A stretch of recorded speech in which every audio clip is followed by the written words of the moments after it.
เจ้าชื่อเท้าหงเฮอครูคณิตศาสตร์ปี4ต่อไปนี้ข้าพเจ้าจะมานำพาเกสร้างการสร้างรูปอยู่ในเว้นกงซึ่งเป็นจำได้นะเอาไปติดตามไปนำกันเลยข้อ2เนาะวัดสิ่งที่เขาให้มาวัตถุ A ตั้งซากกับแกนต้น S น้อยกว่า F หรือว่าระยะวัตถุน้อยกว่าระยะซุ่มซึ่งเราแต้มรูปไปดังนี้ระยะ F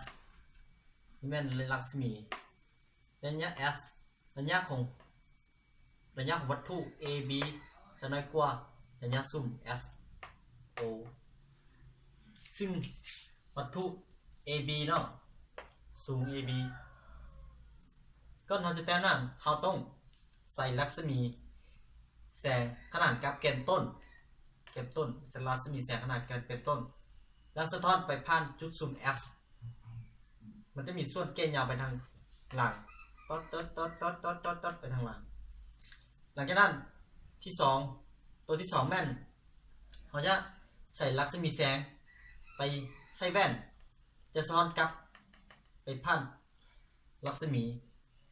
แล้วจะมีส่วนเกณฑ์ยาวทางหลังแว่นเนาะจะไปตัดกัน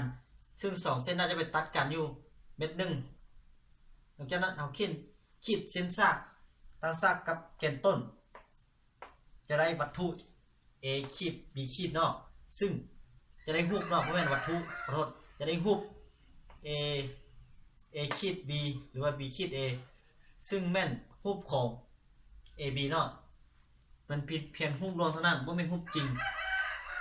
นี่แม่นสำหรับเว้นกงรุดไปต่อเว้นกงสวดเลยเว้นกงสวดเนาะมันจะคล้ายคือกับเว้นกงรุดวัตถุ BA หรือว่า AB ก็นี่มดเราต้องคิดลักษมีแสงเนาะถ้าบินเลยคิดลักษมีแสงขนาดกับแกนต้นลักษมีแสงขนาดกับแกนต้นมันจะสะท้อนกับจะมีชนเกณฑ์ยาวไปพันจุดซูม F ตัวที่2แม่นเราจะคิดลักษมีแสงไปผ่านจุดกลางของแว่นวงมุมของแว่นเนาะ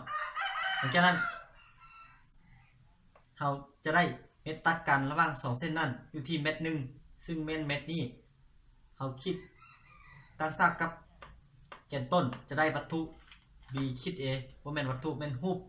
ปลวง B คิด A เขาจะได้รูปลวง B คิด A สำหรับนี้แม่นแว่นกงสวดสำหรับข้อ2หมดเพียงเท่านี้ขอขอบใจหลายๆ